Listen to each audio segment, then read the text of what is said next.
All right, here goes. I, Adam, 42, male, married my wife Sarah when her daughter Emma, 22, female, was just 5 years old. She's an adult now, so I've been in her life for pretty much her entire childhood and young adulthood. Her biological father, let's call him Dave, was always kind of in the picture, but it was inconsistent at best. He'd swoop in with the occasional birthday gift or make big promises he'd failed to keep. And honestly, I was the one picking up the pieces when he let her down. From the moment I married Sarah, I did everything I could to be a stable father figure for Emma. I paid for her school fees, bought her first bike, took her to the doctor, and all the typical dad stuff. And in a lot of ways, I tried to give her the emotional support that Dave either couldn't or wouldn't. I wanted her to know that even if her biological dad wasn't fully present, she could always rely on me.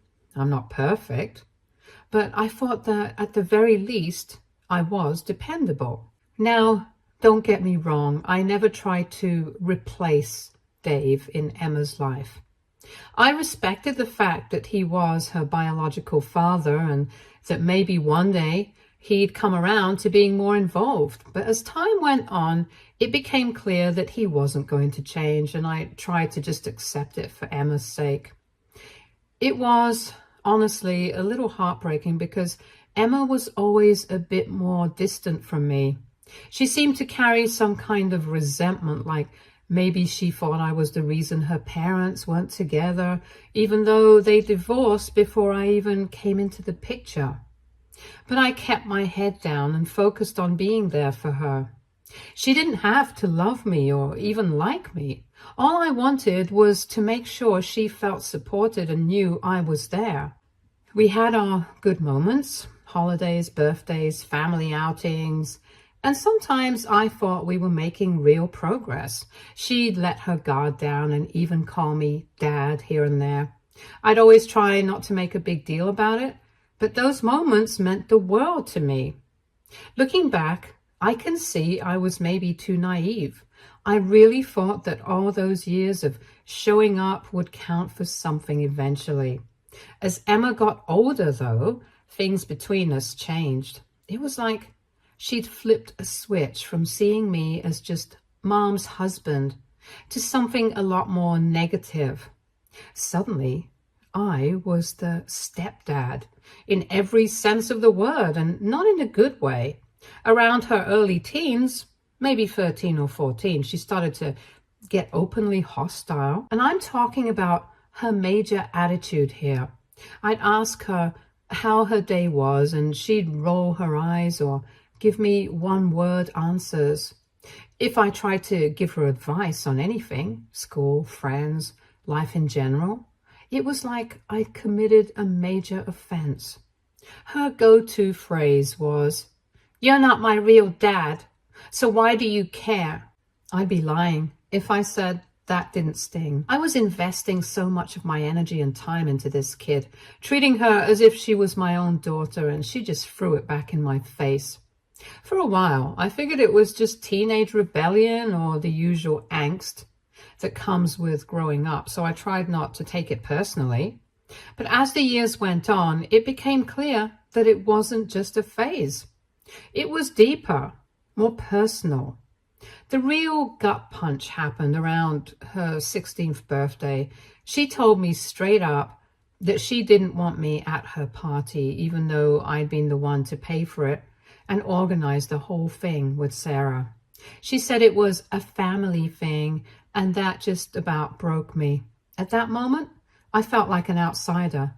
My wife was sympathetic, but she was in a tough position too, so I didn't want to make things harder for her by pushing my feelings. Still, it was obvious to me that Emma wanted to draw this line in the sand, one that left me on the outside. Over the years, I tried to connect with her in ways I thought she'd appreciate. I'd take her to her favorite restaurants and support her hobbies, Even when it meant driving her to dance rehearsals an hour away or sitting through recitals, I was always there doing the dad thing. And every time it felt like she was waiting for me to mess up.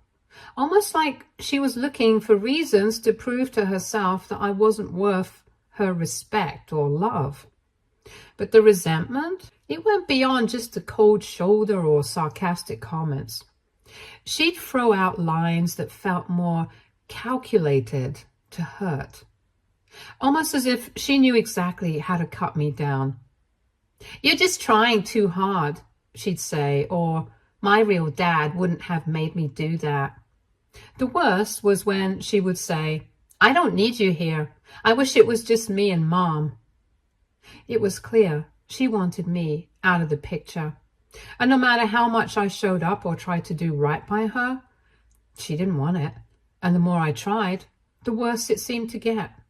At one point, I tried suggesting family counseling, but she laughed it off and told me, "I don't need therapy to deal with you. You need therapy to understand that you're not my dad." That one hurt, not gonna lie. Things took a real nosedive a few years ago when I found out my wife was having an affair. I'll be honest, it was like someone ripped the rug out from under me. I had no idea. I thought we were doing okay, or at least getting by. But it turned out that for God knows how long, she'd been seeing this other guy. And the worst part, Emma knew about it. Not only knew, but supported it. I still remember the day I confronted Sarah about the whole thing. It was a mess of anger and heartbreak. We tried to have a private conversation, but things got loud. That's when Emma came in and started defending her mom. She was in her late teens at the time, old enough to know what was happening, and she didn't even hesitate to side with her. She went on about how maybe her mom had found someone who made her happy, and how real love was more important than just sticking to a marriage out of obligation. The way she said it, you'd think I was some monster keeping Sarah trapped. Emma had clearly made up her mind that this other guy, let's call him Mark, was going to be a much better father figure. She was going on and on about how Mark was cool, how he got her in ways I never did. To her, this was a win. Here was a chance for her mom to be with someone she thought would finally make our family feel right. As if I was the one holding everyone back all these years. She even hinted that maybe it was my fault Sarah strayed, saying things like, "Maybe if you were a better husband, she wouldn't have to look elsewhere." It was surreal to hear that from the kid I'd raised. All those years I'd spent supporting her, showing up for her, doing my best to be a dad. None of it seemed to matter. I was suddenly the bad guy in my own home, the villain who was somehow to blame for Sarah's choices. And Emma? She didn't hesitate to rub it in. I'll admit, I tried to make it work with Sarah. Call me naive or desperate, but I didn't want to tear the family apart. We went to counseling, had long talks, and tried to patch things up. But it was very clear Sarah's heart was somewhere else. And Emma made it even harder, going out of her way to let me know she thought I was the problem. She'd talk about how great Mark was, even in front of me, like she was just waiting for me to get the hint and step aside. She'd say things like, "Mark really knows how to have fun," or "It'd be nice to have someone around who actually listens." It felt like 1,000 little daggers, each one more intentional than the last. Eventually, I couldn't take it anymore. I was drained, emotionally, mentally, you name it. Trying to hold on to a marriage with a wife who didn't want me and a stepdaughter who thought I was the enemy, it was too much. I finally decided to leave the house, and while it was one of the hardest decisions I've ever made, it was also the only way I could keep my sanity. I needed to get out, not just for my sake, but so I could actually breathe again without feeling like I was suffocating in my own home. Fast forward a few years and things didn't exactly turn out the way Emma or her mom probably envisioned. After I left, they ended up moving in with Mark. At first, they acted like it was some dream life. Emma would post on social media about how happy they were, how blessed she was to have a real family now, as if I'd never been part of it. I mostly ignored it, but it stung a little. I wasn't surprised, though. I figured she'd want to paint the situation in the best light possible, especially since they seemed to think I was the big villain in all of this. But reality has a funny way of catching up. Turns out Mark wasn't exactly the knight in shining armor Emma thought he'd be. For one, he wasn't financially stable, and that fun guy she idolized quickly started to seem less cool and more irresponsible. He had a habit of changing jobs every few months, and when he did work, he was always blowing money on things they didn't need. Emma went from being the daddy's girl in her eyes to suddenly realizing that Mark wasn't all he was cracked up to be. I heard bits and pieces about their situation from mutual friends and people in town. Word was that money was tight and they were barely scraping by. Emma was working a retail job just to make ends meet, and I don't think she expected that. She'd always had things handed to her from me, from her mom, and even from her biological dad on the rare occasions he'd show up with gifts or money. I'm sure she thought Mark would keep the lifestyle going, but he wasn't doing that. And now she was having to deal with a reality where she was financially contributing to their household. Emotionally, I think she was feeling the strain too. She'd lost touch with a lot of friends, probably because they didn't want to deal with the family drama or because she kept pushing people away like she'd done with me. I also heard that her relationship with her mom was on the rocks. Sarah had become a bit more distant, maybe due to her own regrets or the strain of trying to hold things together with Mark. Emma wasn't getting the same attention or support from Sarah anymore, and I guess she was realizing that family life with Mark wasn't the picture-perfect setup she'd once defended. Then there's the biological dad, Dave. He's still nowhere to be found. No surprise there. He's always been the guy who shows up when it's convenient for him, but when things get tough, he disappears. So Emma was stuck. She had no real father figure, no stable family life, and now she was dealing with the reality of being a young adult trying to get by in a home where things weren't exactly working out the way she planned. She's facing financial problems, emotional challenges, and a family situation that's falling apart faster than she could have imagined. To top it off, Mark has apparently started treating her more like a nuisance than a daughter. I'm not sure if he's just tired of the family dynamic or if he has never really wanted to step up in the first place, but I can tell she's feeling the brunt of it. She's even reached out to a couple of mutual friends, almost fishing for sympathy, talking about how hard things have gotten and how she's had to grow up fast. It's ironic because when I was there, I was the one trying to prepare her for the real world, and she wanted no part of it. Now she's facing it head on, and from what I hear, it's hitting her hard. So imagine my surprise when I get a text from Emma out of the blue asking to meet up. At first, I thought maybe she'd hit rock bottom and needed advice, or maybe it was some emergency where she had no one else to turn to. We hadn't spoken much since I'd left, only exchanged a few polite texts on the holidays, and even those felt forced. But she asked if I could meet her for coffee, and out of curiosity, and maybe a bit of that dad guilt that never fully goes away, I agreed. I showed up at the coffee shop feeling kind of nervous, but also curious about what was so urgent. She came in looking a little frazzled, not like the confident kid who had once looked me in the eye and told me I was trying too hard as a dad. She seemed more unsure, maybe even a bit vulnerable, which wasn't something I was used to seeing from her. We sat down, and after some awkward small talk, she got straight to the point. She started with, "I know things didn't end well between us, And I know I made things hard. Understatement of the year, but I didn't say anything. She kept going, saying how she realized that I'd always been the one constant in her life and I'd been there for her when her bio dad wasn't, and that maybe she didn't see it back then, but she understood now. And then she said it. She wanted me to adopt her. She said she realized she needed someone in her life she could count on, and that she wanted it to be official.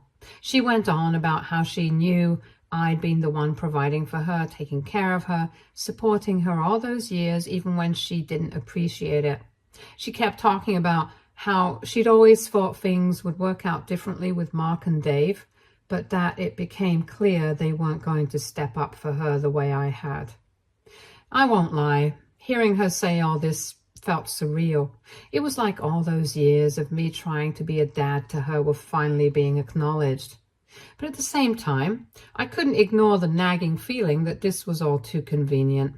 She's in a tough spot and needs support, and now suddenly I'm the person she wants as her official dad. I asked her why now, why she wanted to make it legal all of a sudden, and she started to get emotional, telling me how she needed a stable family, someone who would actually be there for her.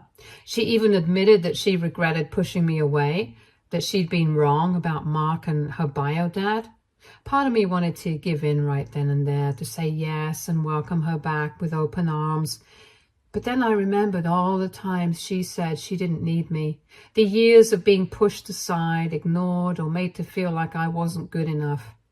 She kept trying to explain, saying she felt she'd been lost back then, that she didn't understand what I'd been doing for her. She even apologized, which was shocking, because I honestly never thought I'd hear her say those words. She said she was messed up from all the family drama and blamed herself for putting up walls. But the way she framed it still felt off. It was as if she was glossing over the fact that she'd made my life hell at times. It almost sounded like she was asking for a do-over without fully understanding the damage that had been done. I could see she was genuinely struggling, but I couldn't shake the feeling that this was more about what I could offer her now that she was in a tight spot, and the idea of adopting her just because things weren't going well with Mark. It didn't sit right with me. She was asking me to make a huge emotional commitment to her, to officially claim her as my own. But was it because she saw me as her dad, or because she saw me as her fallback? As she sat there, I could see the desperation in her eyes, and I did feel for her. But I was torn. This wasn't just some sorry, let's move on situation. This was years of pain, rejection, and betrayal on both sides. I told her I'd think about it, but honestly, I wasn't sure if I could go through with it. After our conversation, I spent the next few days feeling like my mind was doing backflips. I kept replaying everything she'd said, how she regretted treating me the way she had, how she saw things clearly now and wanted me to adopt her, how she realized I was the only real father she'd ever had. Part of me, I'll admit, was tempted. I'd wanted to hear her say those words for so long, and some part of me wanted to believe that this was finally her acknowledging everything I'd done for her. But I couldn't ignore the sinking feeling in my gut that this sudden change of heart wasn't exactly genuine. I couldn't shake the thought that this was more about convenience than love, more about security than a true bond. When she looked me in the eyes and asked for me to adopt her, all I could think of were the years I'd spent being treated like an outsider, and the countless times she made it clear I wasn't real family to her. And now, out of the blue, I was supposed to drop all of that and to be her official dad, just like that? I had worked hard to rebuild my life after leaving, and I didn't think I could throw all that aside just because things were finally hard for her. So I made the decision to refuse. I told her as gently as I could that I didn't think adopting her would be the right thing for either of us. I explained that as much as I'd always wanted to be there for her, adopting her now didn't feel genuine.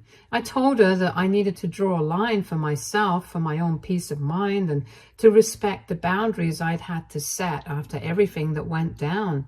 I didn't want to be a backup plan or the second choice dad she came to only when things got rough. I needed her to understand that being a father isn't something you fall back on when it's convenient. The look on her face after I said all this, it was intense. I could see the disappointment, maybe even anger. She tried to argue, saying that she was ready to make things right and that this was her way of showing me she'd changed. She even got a little teary, telling me how hard things had been for her and how much she missed having someone she could depend on. For a moment, I felt like the bad guy, like maybe I was being too harsh, but I reminded myself why I was doing this. Boundaries, self-respect. I needed those things now more than ever. I won't lie, it hurt. I spent years wishing for her to see me as a father, and here she was offering me that, and I was the one walking away, but I couldn't ignore the damage that had been done. I told her that I'd always be there for her if she genuinely needed help, but that I couldn't be the official dad she wanted now. I said I wasn't doing this to hurt her, but because I needed to respect myself enough to set boundaries. Adopting her wouldn't fix the years of pain, and it wouldn't erase the way she treated me. It felt like the right decision, even if it wasn't the easy one. After that, she just sat there, quiet and kind of defeated. She didn't push any further, but I could tell she was upset, maybe even a little humiliated. She got up and told me she understood, but I could tell she was holding back a lot of emotions.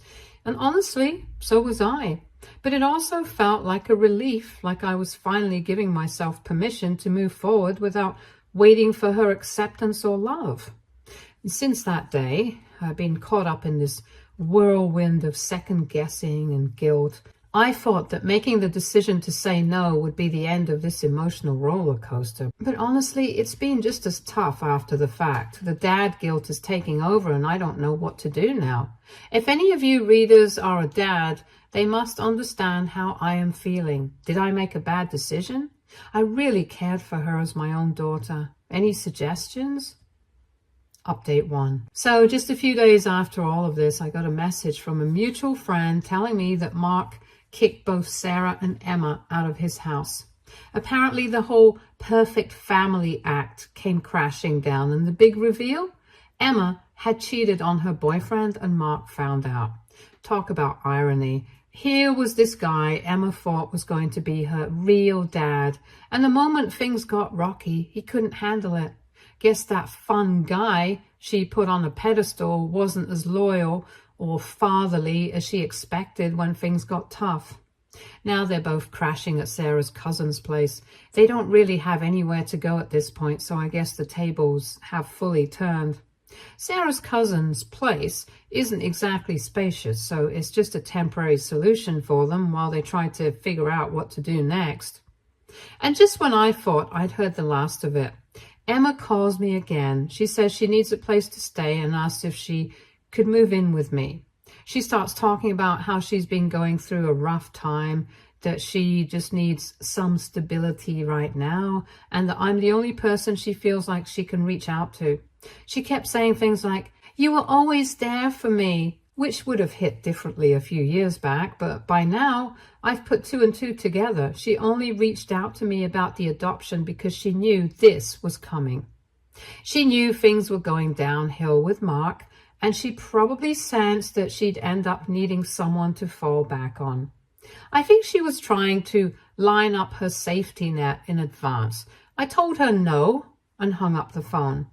It's sad, honestly. I wish she could see that a real relationship, especially with family, isn't about who's there when you're desperate. It's about showing up for each other even when things are good and appreciating those relationships consistently, not just when it suits you. And while part of me feels for her, I can't ignore the reality that she's only back because she's out of options, not because she genuinely wants to rebuild our relationship. Update 2. Hi everyone. I know it's only been a week since my last post, but I have some updates that I need to share. So even though I told Emma no about moving in, she ended up showing up at my door practically begging me to let her stay. Honestly, I didn't know how to handle it. I asked her why she wasn't staying with her mom, and she dropped the bomb that her mom had kicked her out too. I was shocked. This whole situation was unraveling quickly, and it felt like I was living in a soap opera. It was late at night, and I knew she was just a young girl, lost and scared, so I felt a tiny bit of compassion creeping in. I told her she could spend the night, but she had to leave first thing in the morning. I figured that would give her a place to crash for one night, but I still stood firm on my boundaries. The next morning, I woke up to the smell of breakfast wafting through the house. I could hear her moving around in the kitchen, which was a bit surreal. After everything we'd been through, seeing her in my space, trying to make breakfast like we were some kind of happy family, felt strange. I didn't want to get drawn into some sort of domestic bliss fantasy. So I just grabbed an apple from the fridge and told her she had to leave in an hour. I felt bad, but I had to stick to my guns. Emma tried to beg and plead with me, but I could feel my patience waning, so I told her I needed some space and retreated back into my room. I kept replaying the situation in my head. Was I being too harsh? Should I have at least let her stay a few days? But I knew the answer. I didn't want to enable her to think that she could just bounce back into my life when things got tough for her. When I finally came down later to check on her, she was gone. I noticed her stuff was missing too. Everything she'd brought over had disappeared. I thought maybe she just stepped out for a moment, but when I looked around, I realized she'd packed up and left without saying goodbye. I wasn't sure how to feel about it at first, but I was feeling relieved. I didn't need this right now. I was moving on with my life. Update 3. Hey everyone. First off, thank you so much for all your comments and support. It's been a wild ride, and I really appreciate everyone who took the time to share their thoughts and experiences. While there are no huge updates, I did manage to dig up some more information about what happened with Emma and Sarah. So it turns out that Emma found a friend to live with. I'm really relieved to hear that she's not completely out on the streets and is working to make ends meet. Apparently, her new living situation has helped her get back on her feet a bit, which is great news. I always hoped she would find a supportive environment, even if it wasn't with me. As for Sarah, she's still at her cousin's place. I'm glad they have each other during this tough time. It seems like they're leaning on their friends and family to figure things out, which is a positive step. I heard from a mutual friend that Dave ended up helping her out a little. From what I gathered, he was able to give her some financial support and even helped her find a part-time job nearby. I just hope that she's making better choices this time around and surrounding herself with people who genuinely care about her well-being. All of this news has stirred up a lot of emotions for me. On one hand, I'm relieved that Emma is getting the help she needs. It's hard not to feel some sense of responsibility for her. Even though I know I'm not her savior, I've come to realize that my role in her life has changed dramatically.